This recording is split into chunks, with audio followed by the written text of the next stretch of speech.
With that, let's go ahead and call the June 2nd Executive Committee public hearing to order. First item is the roll call. Looks like we got everybody. Looks like it, Jackson Bogan.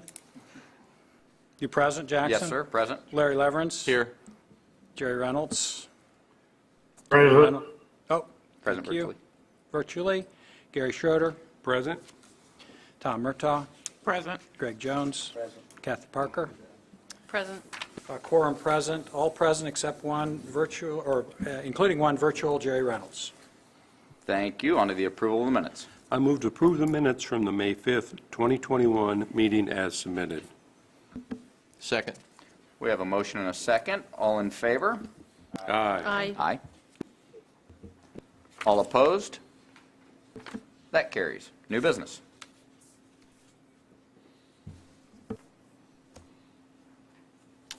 Are you ready for the first one for me? Okay. I move to hear and approve the request for a primary approval extension for Bittersweet Farms Section 1, RE0054. I second. Mr. Lamb? Okay, yeah, this is the second two-year primary approval extension requested. The original approval is July 1st, 2009. This site is for 11 lots on 36 acres, located on the east side of County Road 500 West. It's about a mile south of State Road 26 in Wabash Township. First extension was approved a couple years ago. It will expire July 1st this year. So far, nothing has been filed. Construction plans or final plat to continue the development of this real estate subdivision. Nothing's happened yet, but staff doesn't really have any reason to recommend against the extension. The only things that have really changed since 2009 has been some updates to our Tippecanoe County drainage ordinance. So that'll be reflected in just the standard approval by the Drainage Board as part of the construction plan conditions of approval. So staff recommends approval contingent on the original conditions of primary approval for 0054.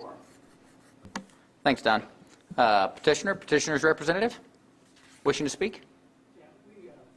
Yeah, hi. Name. My name's... Hello? Hang on here real quick. We've got a gentleman at the podium, Okay. and is that you, Mr. Gross? Yeah, that's me on virtual. So Norm O'Brien is here as well. Who wants to go first? Go ahead, Norm. And if you would name and address, Norm, for the record, please. Norm O'Brien, 18 Arrowhead Drive, West Lafayette, Indiana. And this really could have been done without the year and a half of COVID stopping us. And also Dave Poster passing away has caused us to stop also. So all we're doing really is asking for an extension to finish. Yeah. Very well, It then. wasn't that we didn't do anything, it's just we couldn't do anything. And I haven't heard from Bob Gross in a year. Have you heard from Bob Gross? Bob Gross been around? Mr. Gross, are you on the line here? Yes, Come on, sir, Bob. I'm here. Bob, you ready? Yeah, we'll do it. All right. Okay. Do you have anything more you'd like to add, Mr. Gross? No, I don't. Everybody okay with the conditions?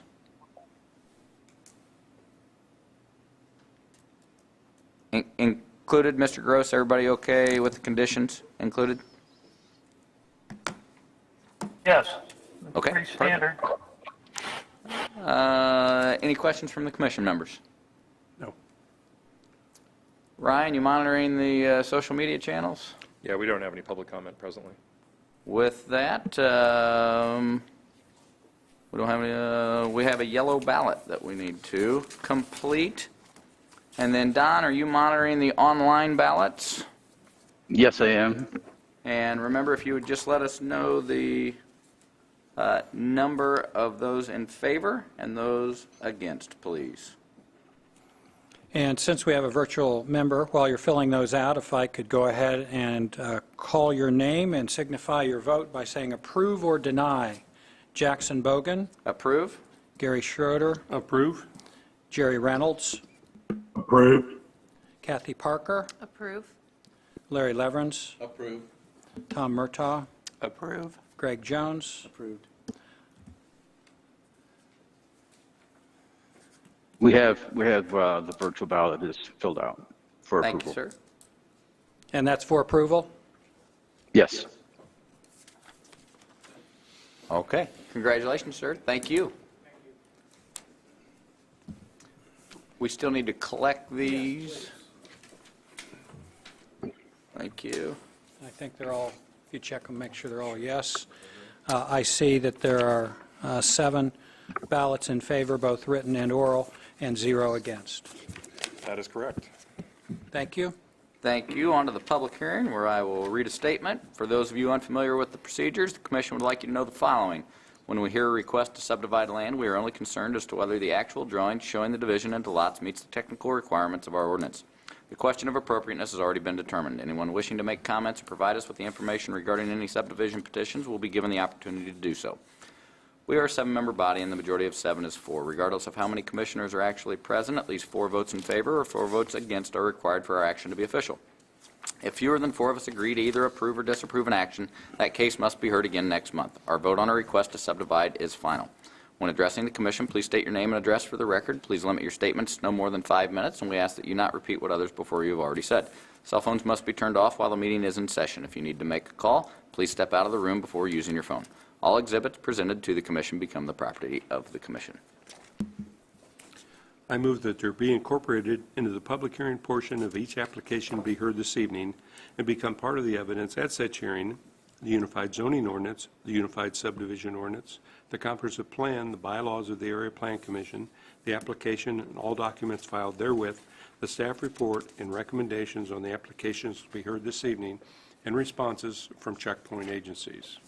I second. We have a motion and a second. All in, whoa, we aren't there yet. Yeah, all in favor? Aye. Aye. All opposed? That carries. Subdivisions. I move to hear and vote on RE 0082 Gracewood Estates 2 Rural Estate Preliminary. Mr. Lamb, back to you. Yes. This is Phase 2, or the second phase of the Gracewood Estates. The first one was completed this past year. This particular phase was rezoned just last month. It's another 12 lots. That's the limit that we allow in the RE subdivision, real estate subdivision approval process. Everything around this site is basically zoned ag. As you can see on the aerial, it's all wooded. The surrounding areas are agricultural production. There are other areas that are large lot, single-family home properties. The significant part of this particular phase is that everything is built and everything is been approved through our processes. The private road, Herring Lane, is installed. It serves all 24 lots, or will, this phase. The drainage in the construction plans for Phase 1 actually incorporated that of this Phase 2. We have our approvals from the County Health Department and what they'll be required to do for each one of these lots. So with that, staff recommends approval with the included conditions in the staff report. Thank you, sir. Petitioner's representative wishing to speak on this?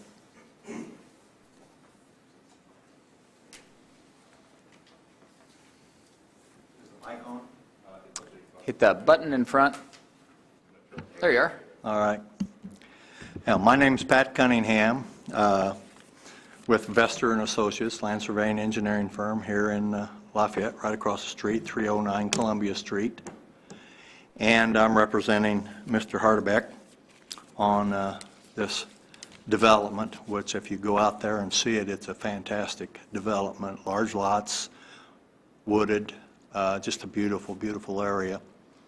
And this is Phase 2. We got the first phase approved, I don't know, a couple of years ago, and the construction plans, the drainage, and all that, and that's been put in place. So really, Phase 2 is done, except that we need approvals and we need to be able to record the plat so that he can sell lots. So with that, I would say that we just ask for your approval of this development. And I'll be glad to answer any questions. Thank you, Mr. Cunningham. Any comments, questions from the commission? Ryan? No public comment. Thank you. Thank you, sir. We'll give it 15 more seconds for the public comment.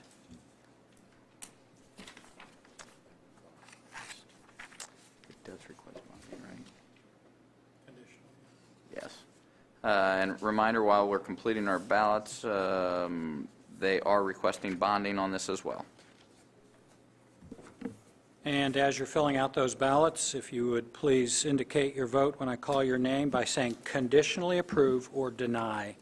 Jackson Bogan, Conditionally approve. Gary Schroeder, Conditionally approved. Jerry Reynolds, Conditionally approved. Kathy Parker, Conditionally approve. Larry Leverins, Conditionally approve. Tom Murtaugh, Conditionally approve. Greg Jones. Conditionally approve. All right. Do we Want these? have to have a voice vote for bonding No, it's included in in the conditional? it is included, yeah. Yes, sir.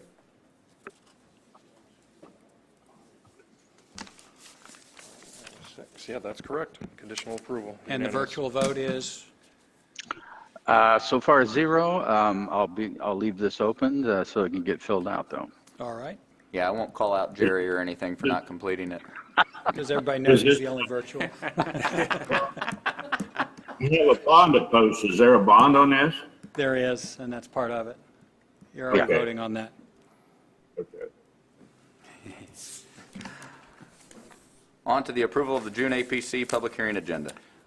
I move that the following subdivision petitions be placed on the June 16th, 2021 Area Plan Commission public hearing agenda at petitioner's request.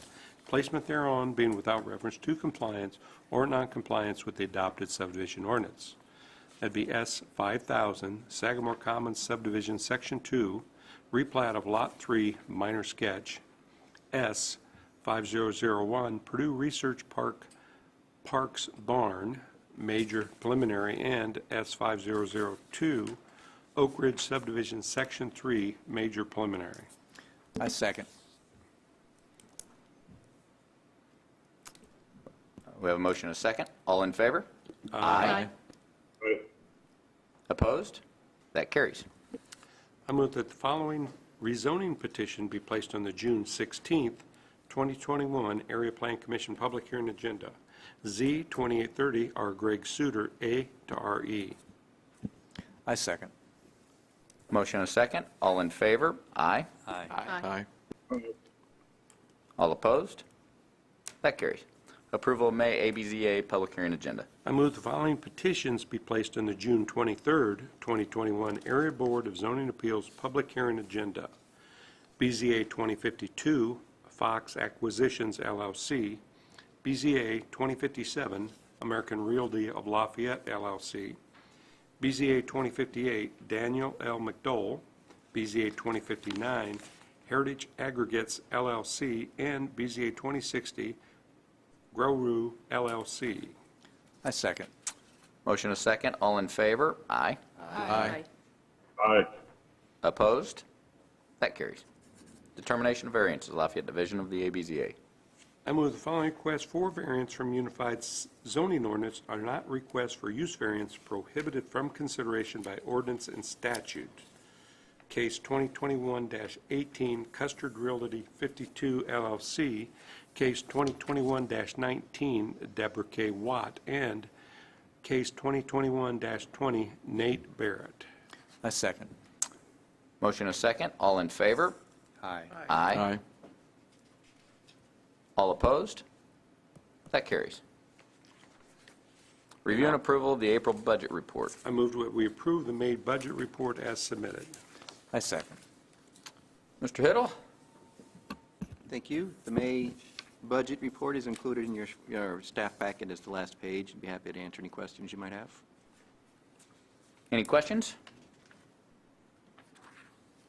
Very well, then. We do not have to wait for citizens' comments on that. So we will now vote. We have a motion and a second. All in favor of the budget? Aye. Aye. Aye. Opposed? That carries. We get a virtual vote ballot. Don, did we ever get a virtual ballot from the one not to be named Jerry Reynolds? We did receive it, yes. Good job, For Jerry. conditional And approval. so the vote, both oral and in writing, is 7 in favor and 0 against. Conditional approval, that is 7-0. Thank you for that reminder. Gary will take that motion. Any other business? I don't know if we discussed that. No other business?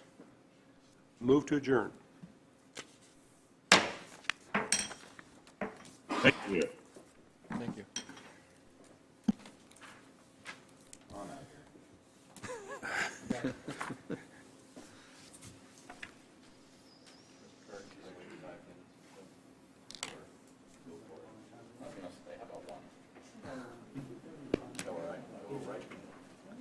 However you want to do it.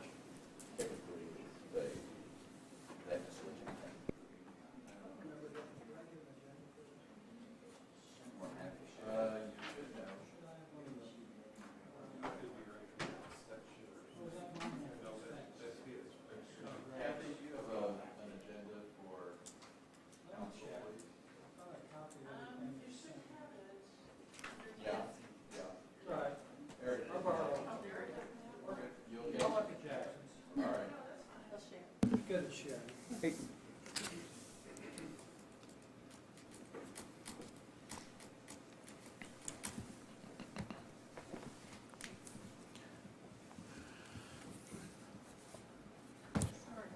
There we go. Thank you.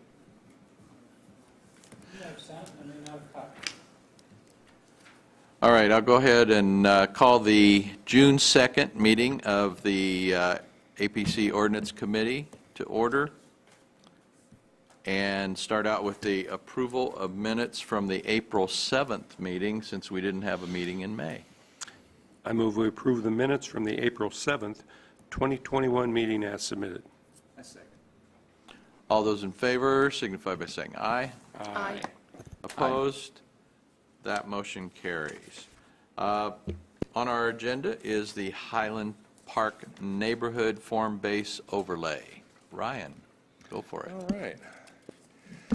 Well, this little case here is, I think, a good example of the kind of the versatility of Chapter 7, that we really can customize specific zoning treatments to geographically defined areas, and just target the things that we want to target and leave the rest up to, the imagination of the developer within the bounds of the zone.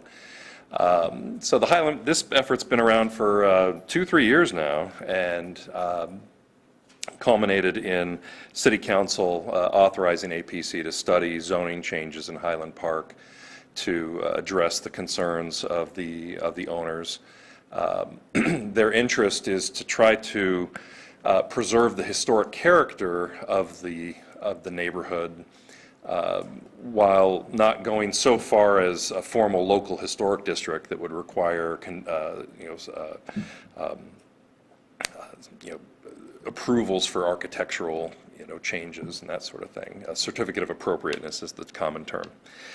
So staff had after the process was initiated, staff had some meetings with the neighborhood and started to kind of glean what they were interested in, what the sort of things they wanted us to try to control architecturally. So it all starts with getting a designated boundary, and so this was the boundary that was supplied to us by the city of the neighborhood of Highland Park. And essentially, what we've got here is it's just a few pages long, but we essentially have some material requirements for new construction, and that's what this controls. This doesn't control modest additions or a rehabilitation of an existing structure or repairs. This is just concerning new construction, which is obviously rare in a neighborhood like this. Because it's already built out. But this would, in the instance that someone was going to demo an old house and rebuild a new one, which has happened, this is the pathway that they can proceed. So the entire neighborhood is zoned R1 largely. There is an old condo PD down to the south near the golf course. But for the most part, this is a single-family detached environment.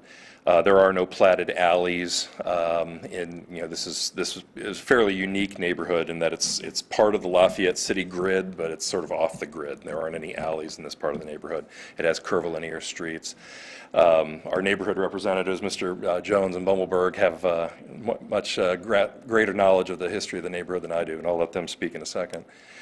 But little treatments that we did about how detached garages and attached garages are arranged, so that for instance, the common aesthetic for the neighborhood, if it's an attached garage, it's set back from the front facade of the house. If it's detached, oftentimes it's tucked way in the backyard.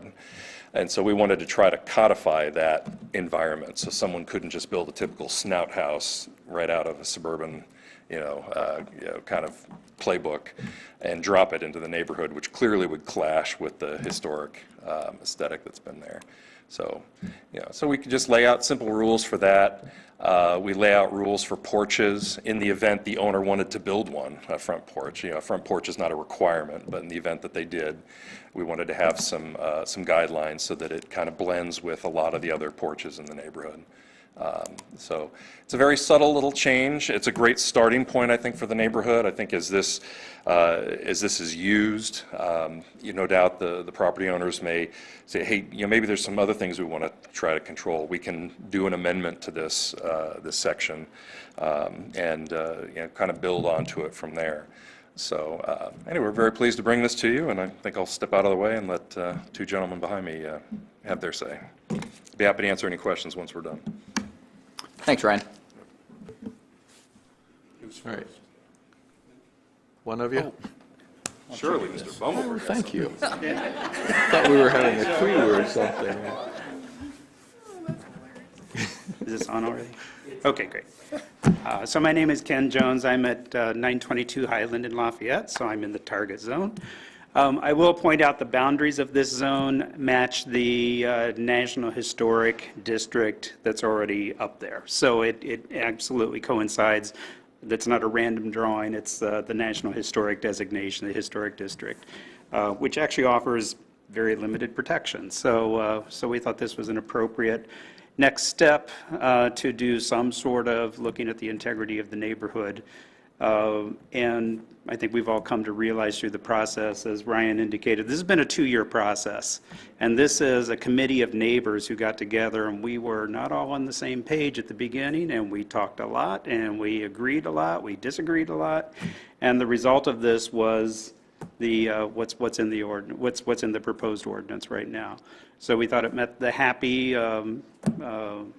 kind of compromise, I suppose, and I think many have characterized it as a beginning.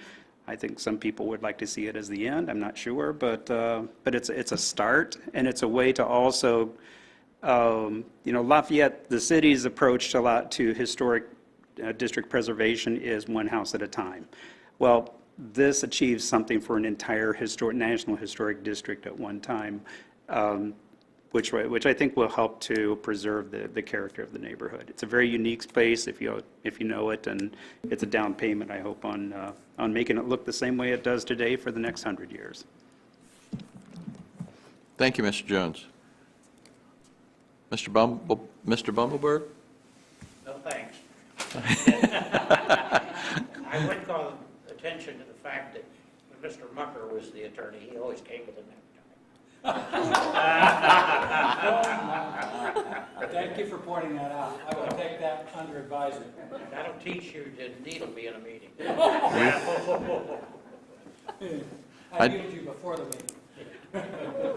I didn't know if you were here on business or you just missed us and you haven't been here for a while, so. That too, I have always enjoyed the attendance at all of the meetings, including the caucus afterwards. And when Ken asked me to sit in on their meetings, I've lived in the neighborhood for 50 years, so I felt I had some duty to be there too.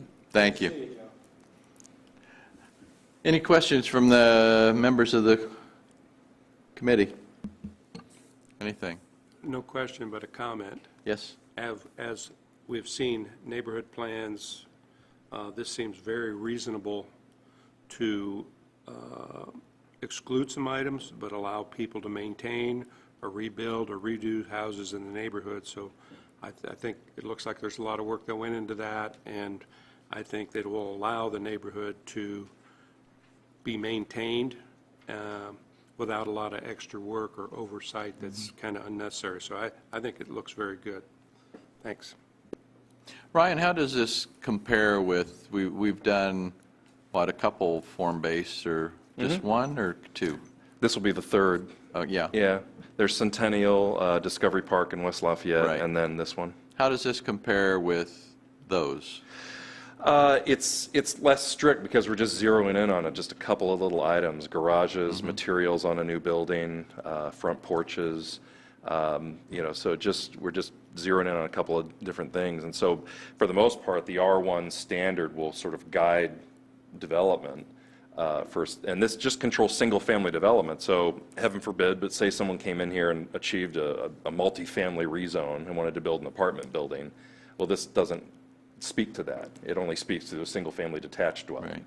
Right. So not that that's on the horizon, but so it's a very loose set of requirements, just targeting a few specific things. Where Centennial had a lot more, there was a lot more strict, building form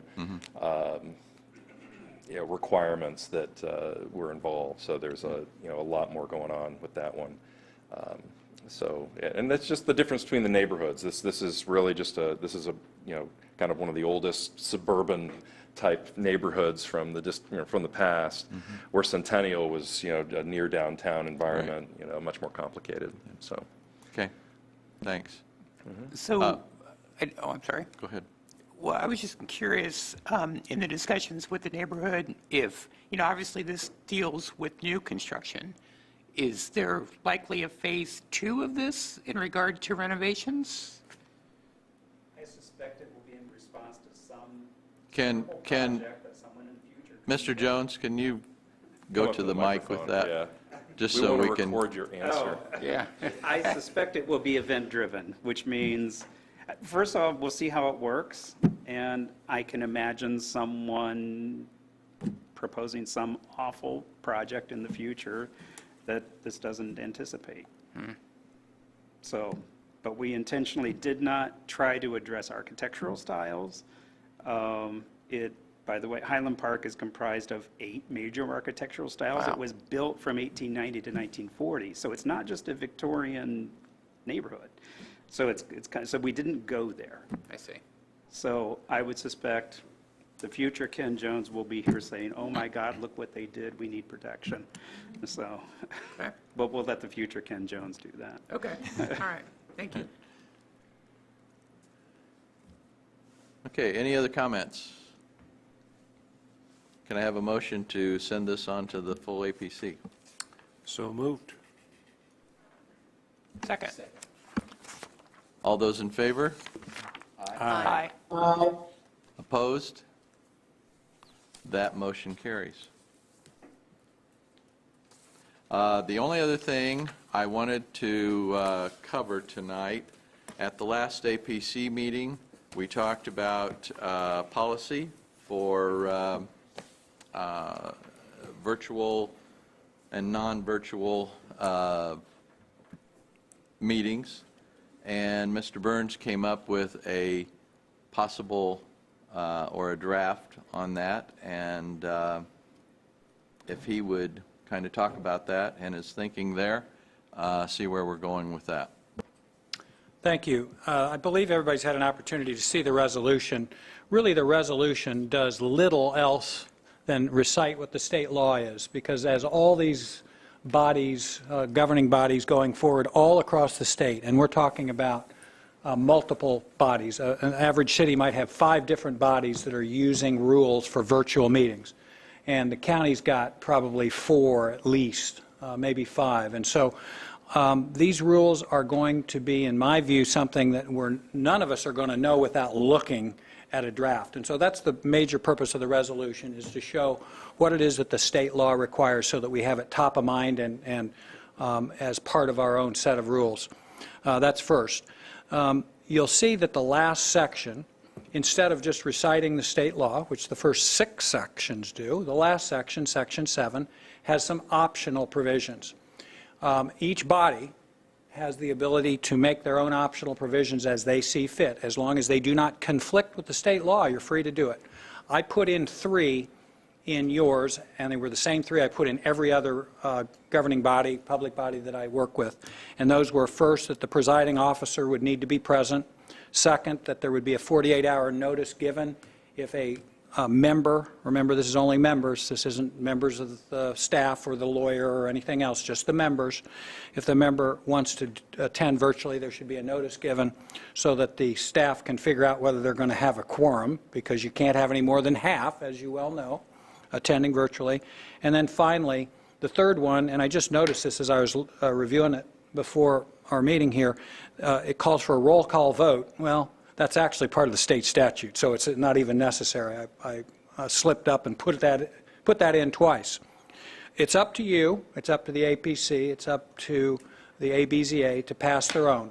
My suggestion, and it's a strong suggestion, is as much as possible they be the same.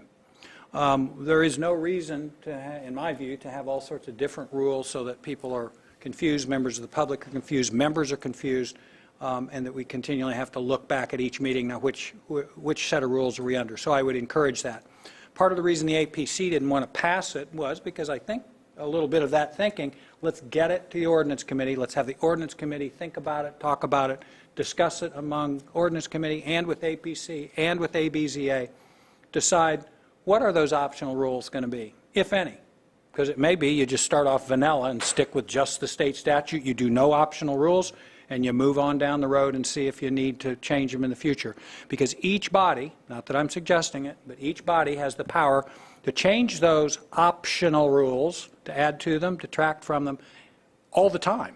Not a good idea, but you can always change them, is my only point. You have the ability to change them as you see fit. So right now we're still under the governor's emergency order. The emergency order will extend through the end of June, and so we don't have to have it today, we don't have to have it tomorrow, but we ought to be getting it going because it's likely that the order will not be extended past the end of June. And then we will be back under the old rules, which is everybody always physically present unless you have a resolution passed by each governing body. So this is only if you want to use virtual attendance by members in the future, and as I think all of us have found out, that sometimes is pretty convenient to do. So I would be happy to answer any questions. And it's still an accurate statement that if a member attends virtually, the public has to be able to attend virtually. Yes, that's my interpretation. I think that's a gray area, but I think that's the smart interpretation, that you have to give equal access to everybody. If somebody can attend virtually, and I want to come in on a social media platform or some kind of a live stream, then we should afford that opportunity. The public always has the words are attend and observe. Well, what's that mean? In the physical world, it's pretty obvious what attend means. In the virtual world, what's that mean? Well, I think attend means you get to attend. If there's a virtual member, then you get to attend virtually also. So, but the 2 platforms that we're using right now do not meet those It does that not, criteria. because it's only in writing. Right, you can only My chat. belief would be that that's not instantaneous and that we should have some sort of a live stream option where people can attend and observe. Observe's pretty obvious, got to have eyes on it, and those are the statutory words, attend and observe. So I think your statements are both correct. Well, and, we had a little bit of discussion on this at the APC meeting, but my concern is with, obviously if we open that up and just do a massive Zoom meeting, we have no idea who's responding, who's participating, whether they're Tippecanoe County residents, so on and so forth. And I know our office hasn't heard a huge outcry in regard to that. I don't know if maybe other entities have heard. I think it's probably best at the beginning to go with the basic, which means we have everybody here live and kind of go back to the old standard and see if there's, with the new world, if there's, if the public calls for that kind of need for a feedback, is a virtual feedback, and see how that works. I mean, I think back on, the most recent issue we had, which was the Trinitas, which, we had a lot of feedback on that. And I think if the wrong folks had been involved, and we had great players from both sides in that particular argument, but you could literally get all your Facebook friends to respond and participate in a public meeting that could completely and totally be hijacked. And that's the kind of thing that I worry about at this point, but I just think we probably should move cautiously in this area. So, I don't disagree, Tom. Clarification on that, or question. So, point one of this says, that if we allow a member to attend virtually, are they able to vote then? Yes, they are able to vote. Now, in some situations, and they're specified there, for example, a body that is going to pass a budget, a body that is going to cut personnel, several other things, exercise eminent domain powers. So it would be applicable not to the ABZA so much, but to the APC in terms of budget, things of that nature. In order for your vote to count, you have to be physically present. So it's the state statute's given with one hand and taken with the other. The really big stuff has to have your physical presence, or your vote doesn't count. Now, it's better to be virtually present and have your vote not count than not to be present at all, I suppose. And it just means that the only votes that are counted are the ones in the room. But that's pretty important stuff that you're missing a vote on. And I want to be clear, too, with my statements. We would still stream the meetings with Facebook and YouTube. It's just the public wouldn't be able to use those venues to comment. They would have to be here or have sent their comments in writing, just as they always have been. And I have a question along those same lines. If we can listen in as the... Who's that? It's Vicky. Oh. I'm curious where this document is because it wasn't in our packets and we can't see it online. So anyway, my question becomes along those same lines, if we don't get to vote, if we go towards this, then if we're attending the meeting virtually, are we still allowed to comment, or are we just listening? You may comment. There's no reason you can't comment. It's just in a certain specified types of votes for certain things, your vote doesn't count if you're virtual. So elaborate on that a little bit if you would, please. I mean, you said if it's a big vote, so there's a certain list, budgets. Okay. There's a list in there. The normal practices of our meeting here. Yeah. The vote would work. That's correct. Most votes do not require your physical presence. Thank you. But not all, and that's why it's important to distinguish. And there's a specific list there in there about budgeting and personnel cuts, things of that nature.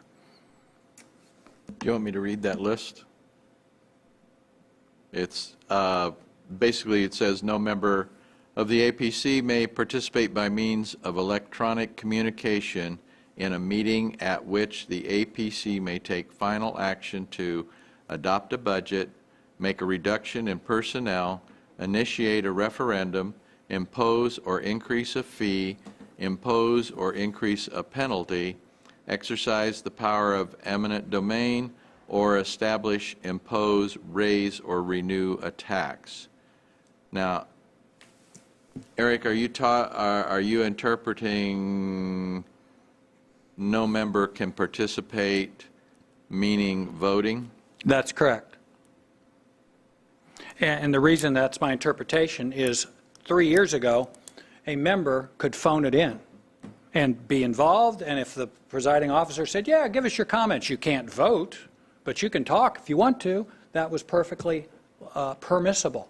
You had to have a quorum physically present so that those additional people meant nothing to the quorum, meant nothing to the vote, but they could participate up to the presiding officer and the body, ultimately, because they could have also said, no, if you're not going to be here, you can't talk. Okay, that's up to the body.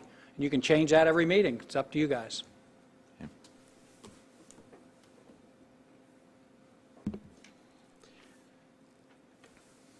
If I can, I'll give one comment here from my perspective. I would like for us to consider staying with a very basic what the state says we have to do. And looking at if we take in Section 7, if we eliminate C, which is covered elsewhere, I guess is it important that during a meeting the presiding officer must attend? Is it important that any member notify the presiding officer at least 48 hours before the beginning of the meeting? For us, Diana does that, comes out and asks if we're going to be there. I'm sure she does not get 100% return. And so I guess my question is, does that really matter? So I'm throwing that out on the table. I would like to see us eliminate Section 7 altogether and just go with whatever the state mandates. Clarification, does the state mandate that we have virtual meetings? Can we not go, we're under June, under the emergency order, we can continue to do what we're doing, but July 1st, we can go back as business as usual, and we don't need to do anything. Absolutely correct. And if something comes up and we come under an emergency order again, then we're covered. I mean, if something most would- likely. Yeah, if something would happen that they would recommend we go virtual, then we'd be covered to do that. Yeah, yeah, that's, your statement's correct all the way through to, and if there's another emergency, then we'd be okay. If they passed an Probably, emergency yeah, if they order. passed it the same way they did in the past, then we'd be fine. So it's not mandating any change at all. It's just saying if you want to do it, we're giving you this opportunity, but you have to pass that resolution in order to make it effective at your governing body. Yeah. At the BZA, we chose not to pass that because we kind of wanted to wait to see what other bodies did and we'd be consistent. But what we saw is the public show up to the meeting. So I kind of feel like the public's here, the last area plan, all the people came to the meeting. We really didn't have any, that I can recall, any public comment. And I'm not sure that, I don't want this to be offensive, but it seems to me like a public hearing is about the public and not necessarily the convenience of the members. And, you know, I feel like I'll be here, and I think we should just table this for now, would be my recommendation. And we'll get through June, and we'll see what it looks like at the end of June, and see how the next APC meeting goes, and try to get back to normal, and just have a normal public hearing with members present and the public present. I just think you have a better meeting. And there can be some problems as we go down the line if we went virtual. Quick question, we have to pass something, though, correct? Only if you want to have virtual participation, meaning voting. I will say that what you just stated was the side of the debate that the Indiana Public Access Counselor took throughout this whole thing, which is a meeting means people looking at each other in a physical way so that the members can feel whatever joy or heat is coming from the crowd and everything else that goes along with physical presence. I think that another thing that does happen that maybe we don't see, if there's concern between petitioners and concerned citizen, conversations take place in the hallway after the meeting. We see that as we're walking out the door, and those things get resolved sometimes after the meeting, sometimes during the meeting. So I just think it's better if we try to move back to normal. And I'd make a motion to that we table that. I don't know if there's been a motion even put forth, so maybe there's no action needed, but my recommendation is to do nothing. We're good through the end of the month. Then, Gary, do you want us to consider this month by month, or you're tabling it to a determined time, or? I don't think there's a motion on the floor, but my thought about this is that we take no action and we have no future action considered, not to a certain date, which is we're going back to normal July 1st, and we're going to hope we can continue on that path. Now, my interpretation of that, and Eric, correct me if I'm wrong, my interpretation of that is that we would have no virtual participation. So if you were not comfortable coming to the meeting, you are absent. That's correct, yeah. I've not seen at any of the meetings, we've had people present. We've had, like I said, the public has been present, which I think is the most important part. So I've not seen an issue. And we can go through June and see if an issue arises. So I believe the motion is to table to a time uncertain, which means it will just pend and not, I mean, it's up to the staff or the presiding officer whether you want to put it as a little note at the bottom of the agenda, but in general, if it's tabled to a time uncertain, it does not take any action until somebody brings it back up at some point in the future. Okay, I'll make that motion. I move that we table that to a time uncertain. Second. So Vicki, Okay, second. I have a motion and a second. Any further discussion?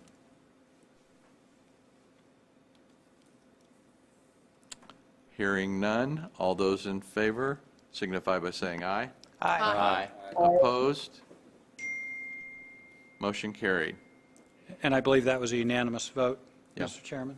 Is that correct? Yes. Thank you. Okay. Done with that one. Citizens' comments?